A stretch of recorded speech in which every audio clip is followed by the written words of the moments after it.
What's up, you guys? Welcome to another video. This is Lori here, and we're here because I reached 500 subscribers! Woohoo! Thanks guys for all your support and your encouragement in the comments. I can't wait to grow and get even more videos out. It is literally midnight here, way past midnight at our house. Why are you filming at such a late hour, you ask? Well, I filmed this video a couple weeks ago already, so it's very overdue, so I apologize for that. But when I went to, I finished editing a pretty long video. A lot of extra stuff in there that I didn't need, but anyway, I was editing it and I went to export it so I could actually upload it, and then it failed to export multiple times, could not figure out what was going on. Then eventually I was like, you know what, I'm just going to create an entirely new video, edit it somewhere else, and then make sure I can just have it on a device where I can just upload it from there. And that way I can also have the opportunity to change different things in the video. So here we are. Welcome to this humble little Q&A here in my messy bedroom. So I wanted to do this to celebrate 500 subscribers, so I opened my Facebook and my Instagram stories a while back to let people ask questions about certain topics that I picked out. Could be like anything, there's like really random topics. And so I actually got a lot of questions and responses, which was awesome, but I just picked out maybe half of the questions to answer just because there were so many, and I wanted to keep it relevant and do the ones that I wanted to answer. So anyway, yeah, if you're a subscriber and you don't already follow me on social media and Instagram and Facebook, my profile links are in the description below, so you can just quickly click those and go follow me there. I post a lot of music stuff there regularly as well as just you get to see kind of my daily life, and it's fun. So yeah, let's jump right in. I transcribed all my phone notes into here, so here we go. My first category is going to be daily life. The first question that someone asked is, what time do you wake up in the morning? Right now, during weekdays, I wake up at 4 a.m. because I work opening shift at a coffee shop here in town. Yeah, it requires me to get up very early. Another person asked, what is your typical daily schedule? It's a hard one to answer because I don't really have one. My day and my life is not too like rigidly structured right now. It's just kind of how it is. I do have specific things that I do and work on every day. So in the mornings I'll go to work and I'll be there until forenoon or early afternoon. And then I'll either do some errands in town, just get some stuff I need at the store or whatever. And then I'll come home, take care of the house stuff. I'm the only girl at home, so that's kind of up to me to kind of make sure the house is in order and staying on top of things, which is great. And then I'll also practice my violin every day. And if there's another music project I'm working on, I work on those instruments as well that are involved in that. And in the evenings, I'll make dinner, and I usually have something going in the evenings. So I'm pretty involved in my community and my church, so we'll have worship events or just like community events, youth group, and all those things like that. It's not very common that I have one quiet evening at home a week. One of my friends suggested that I do a day in the life video, and I'm like, I don't want to make people that dizzy, you know what I mean? My next question is, what is your favorite thing about Jesus being in your life? I love this one. One of the things that comes to mind is that God gets to work through me, like that God would work through me, that through what He's given me, I have the ability to bless others and to share the gift that He's given me. That's so special to me.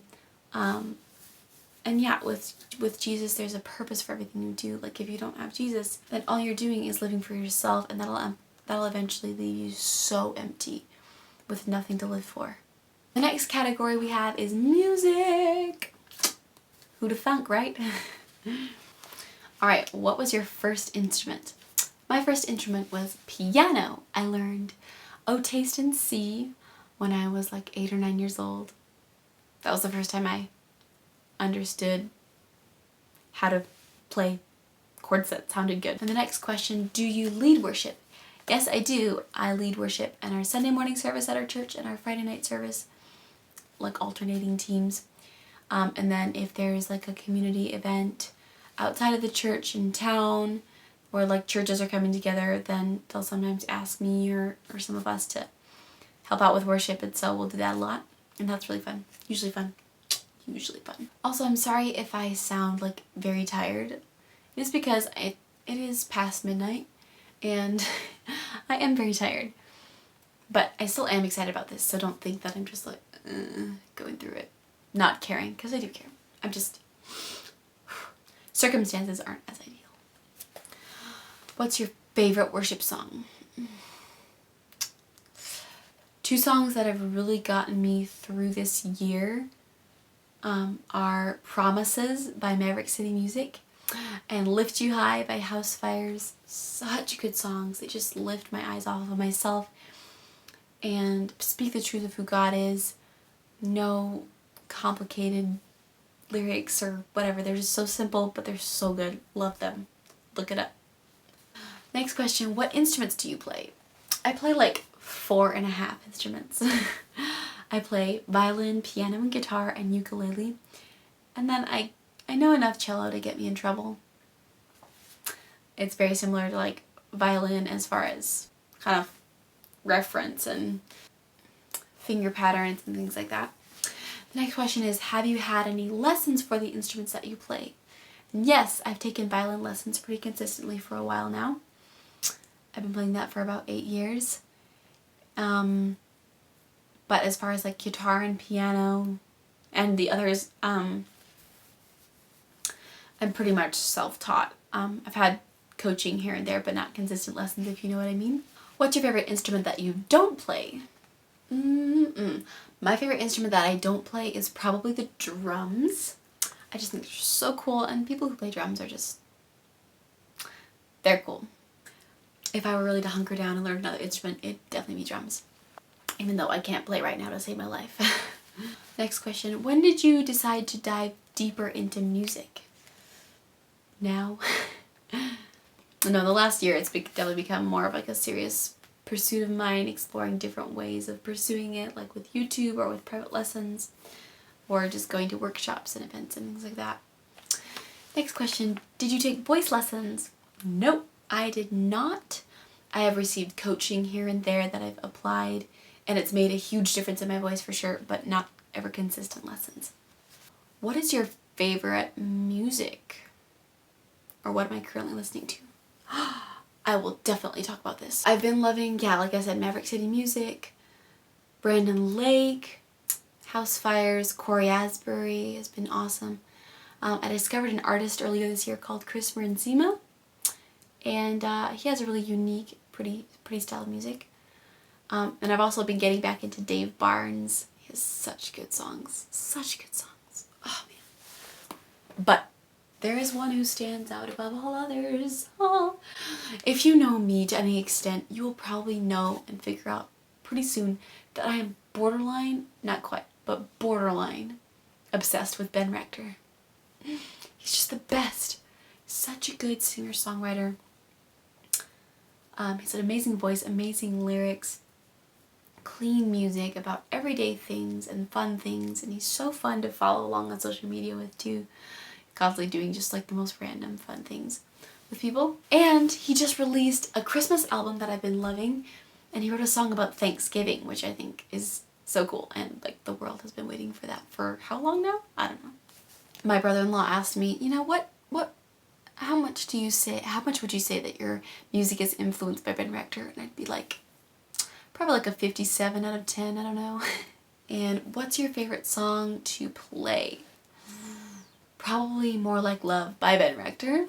So simple, yet not just your traditional chord progression. It's really different and fun. I love learning songs like that.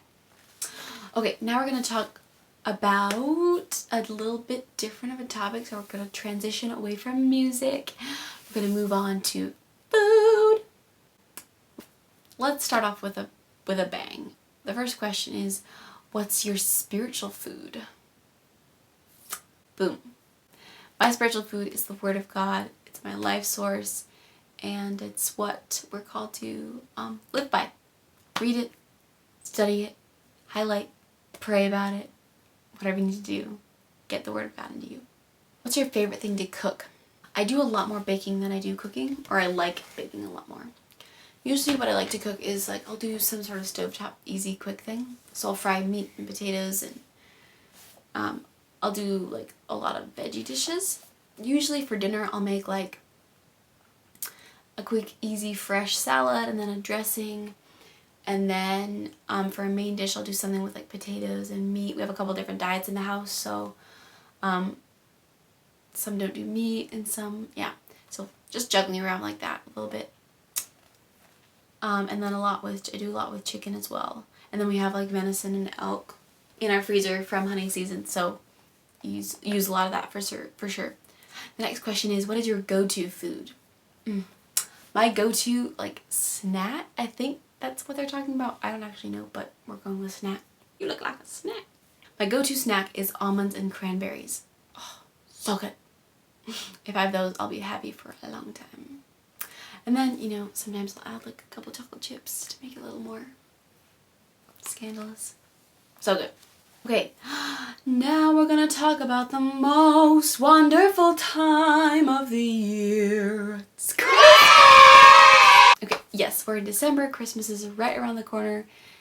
It's a busy time, exciting time, and yeah, let's answer questions about Christmas.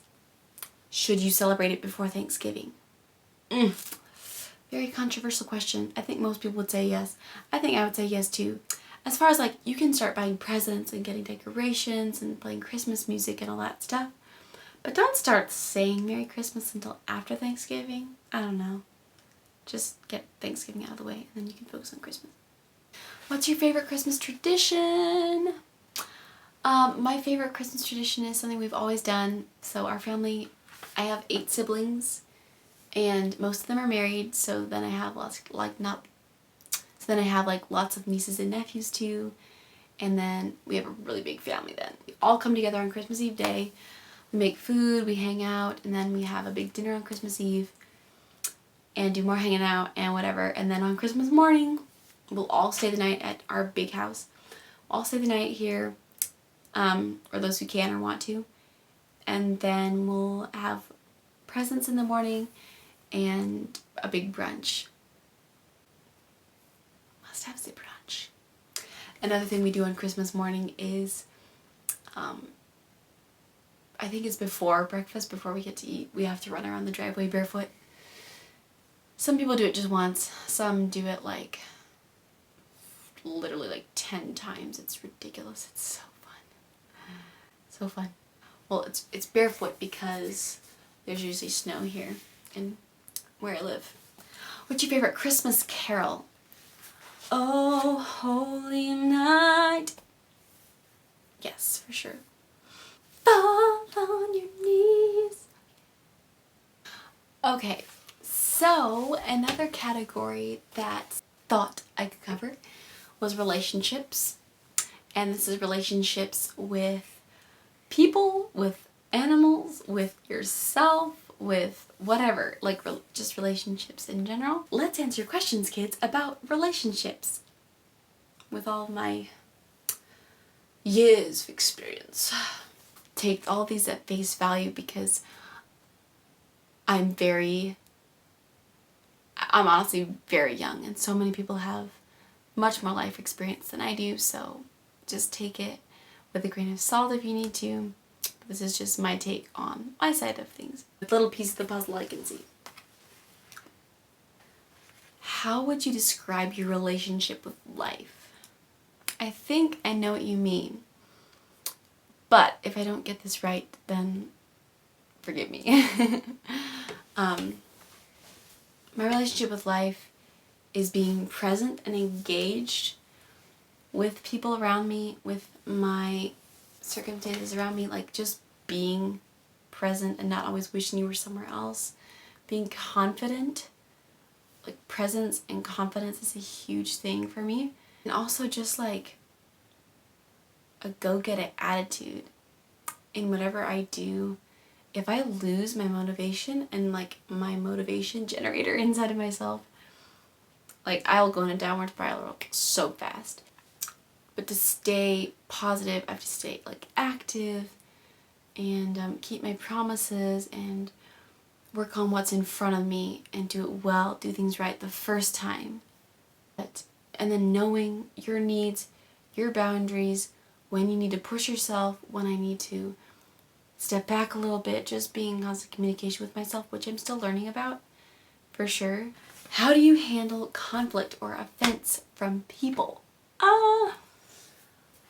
This is something I'm for sure working on still. How I handle conflict is just making sure that my side of the conflict is cleared up. Like, I ask myself, okay, is there anything that I can do within myself before, coming to them about it, or assuming things about them that they're doing. Like, always take extra measures to understand where the other person is coming from before you like point fingers and cast blame, for sure. But if you are already at odds with someone through something that was said or done, don't let it fester. Like, communication is key for sure, especially with regard to like offense too and conflict, especially if it's someone you love. Like, you have to let them in and let them know that it hurts you. And even it could be the hardest to do that for the people closest to you, right? So to really let them in, and then sometimes they won't understand where you're coming from. Sometimes they'll shut you down and say, no, that's not valid. But sometimes they will, and sometimes they'll actually change because of it. If I'm offended at someone for a while, I usually am pretty good about getting over things. But if something just keeps on bothering me, either take it to God and deal with it and then shut up, or just stop feeling it. Because communication is so key in relationships. Like, let that person know, like, hey, that kind of hurt. Like, this is how I felt by that. And they don't have to have this perfect response. Their response is completely up to them. They might not understand you.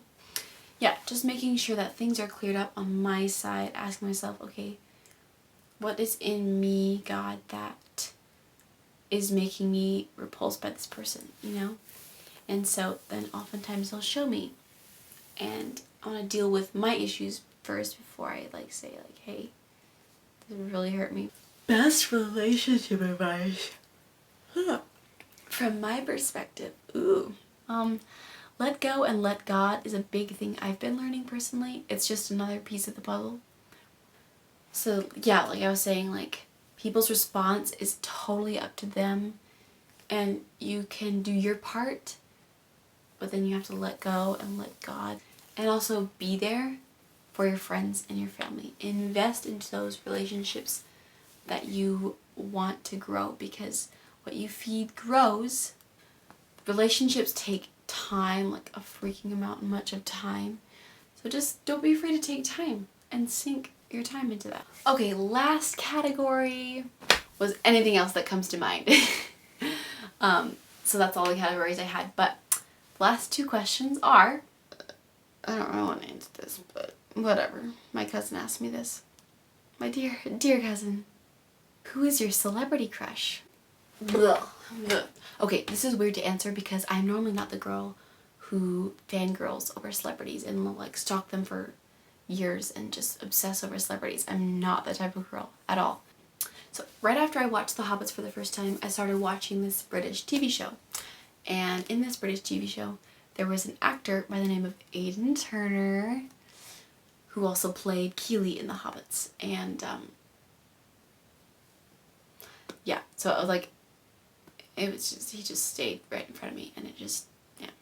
So he was like the only one that I've ever actually made an effort to like follow and look into their stuff, just because like I had a little crush there. But then I realized he's not that great of a person, so that fantasy quickly flew out the window. And my last question, what is something that absolutely blows your mind? Okay, this is kind of the age-old question no one can wrap their heads around. Especially not me. So, like, to think that, like, I am me and you are you. Like, no one else is me. No one else is in my shoes. Know what it's like to be me on the inside. Just like it's like no one knows, like, what it's like to be you. Like, what if I was just randomly born into some random family? But, like, I'm here. I'm where I am and I'm my own person. And everyone else feels the same way about themselves, too. You know? It's crazy. And also, like, it's so mind-blowing to me that, like, how God was just always here before the beginning. He was just always here, and he always just will be here. And that's just crazy for me to think about. Anyway. Okay guys, thanks so much for watching that Q&A. Again, if you are a subscriber, my profile links are in the description box below. Yeah, thank you guys so much for your continued love and support. Can't wait to put more videos out for you. Have an awesome holiday season. Merry Christmas. God bless. And we'll see you later.